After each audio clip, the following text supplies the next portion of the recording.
my channel, and I'm going to be watching wansee entertainment. If you don't know what that is, when people make their own videos where they have their own scary life. So I'm going to start it.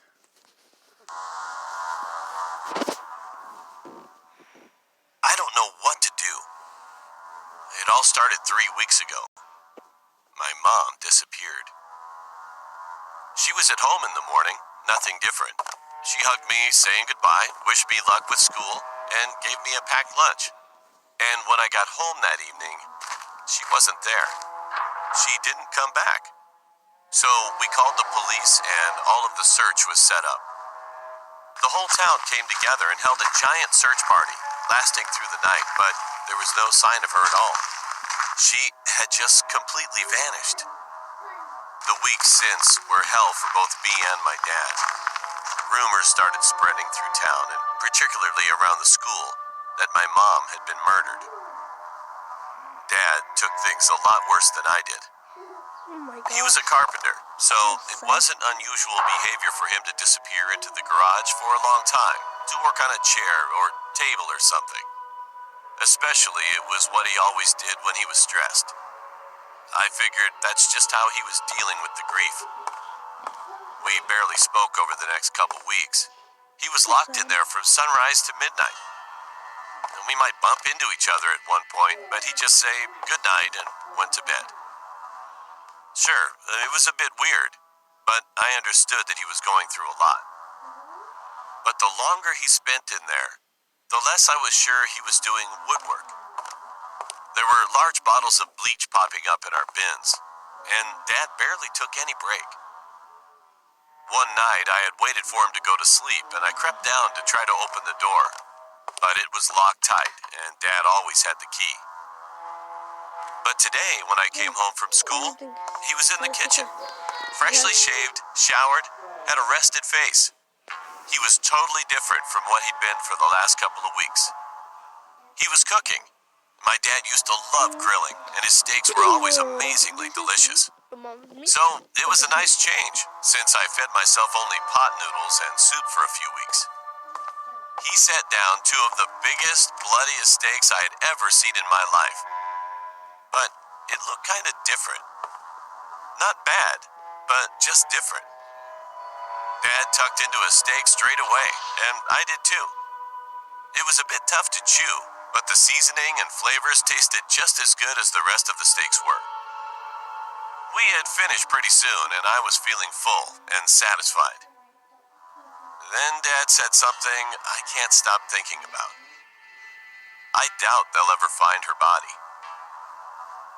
His voice didn't sound sad or depressed. Wait, what? I didn't say anything, just stared at him. No. Hearing what he said sent shivers down my spine. She killed her Then mom. I thought of the steaks, Her. the late nights in the garage, hundreds of bleach bottles, and my dad's weird behavior. Oh. Did he feed me her body? Or am I just overthinking it? Yep. What do I do? That's sad. Call the police.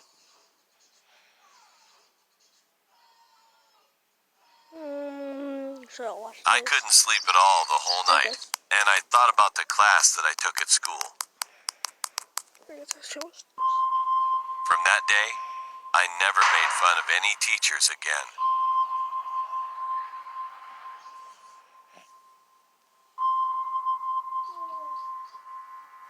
We'll see what happens.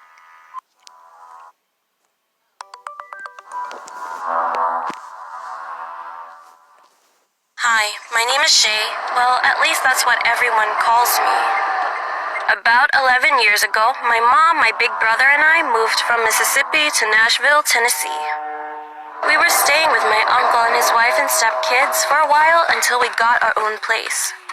About a month later, we found an apartment to stay in. I had a bunch of teddy bears that I really liked between I was 12 going on 13. Oops. This incident took place in Dubai when I was 10. I used to go to my friend's apartment to play with him at the time of vacation.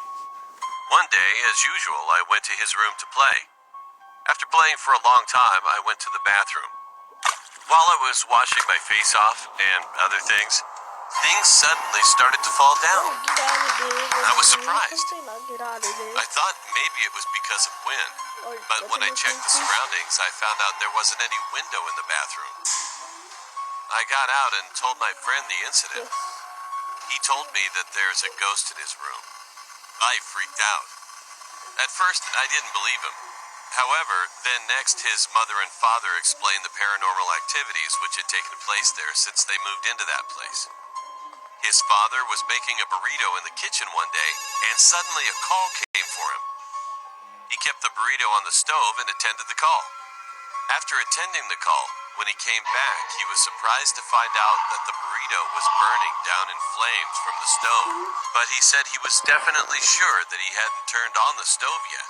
That is creepy. Another day, while his mother was cooking food, suddenly she felt as if someone was choking her by holding her throat from behind, and she fled out of the kitchen with a scream. The same day, while they were sleeping at night, they heard sounds from the bathroom. And when they checked it out, they found all the things, such as bottles of toilet cleaner and other things, had been scattered inside the bathroom. And that story made me suddenly freeze. This was the exact same incident which occurred to me. They had called some group of ghost hunters and did some sort of rituals and found out that 2 people had been murdered by someone. To know if this was true, they went to the flat owner, and he said just the same thing like the ghost hunters and apologized for giving them this room. They moved out the next day after my visit to their house. Well, to this day, I still wonder what would have happened to me if I had stayed there for some more time.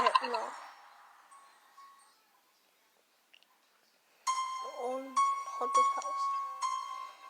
My name is Max. I live in the center of the city now, but a few years back I lived in an old house on a somewhat sketchy street. But that doesn't mean I was poor. The house was ugly from outside, and it was built before World War II, but clean, warm, and cozy inside, although many people died in it there. I always believed in ghosts because of all the weird incidents that happened. Like one time, at night, me and my mom were sitting in a room.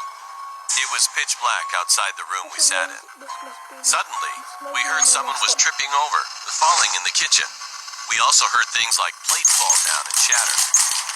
But when we walked outside, nothing was there.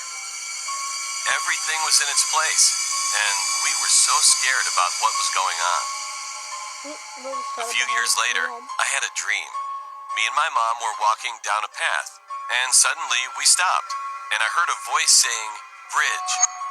I felt something knocking on my back 3 times, and I woke up scared. Nothing was there. So I didn't think of it that much and went back to sleep. However, after that night, this dream appeared again and again. The voice said various things that I don't remember. And one time, it said something about my mom's death. It always ended with something knocking on my back 3 times. It was creepy. One time, me and my mom sat in a room and talked about ghosts, and I told her about what I'd been dreaming. Mom went silent for a second, and she confided in me that once she was sitting with a friend, and he said something not too nice to her, just for fun. She got angry and screamed, "Shut up," in a male voice, and she didn't remember that. When she described the voice, it reminded me that the voice sounded just like the voice in my dreams. In 2017, she passed away because of cancer. She died in the same room, in the same house where I got those nightmares. After that, I moved out to another place a few years ago. So I don't live in that house anymore. But I still believe in ghosts, that they exist, and they are real. That's all.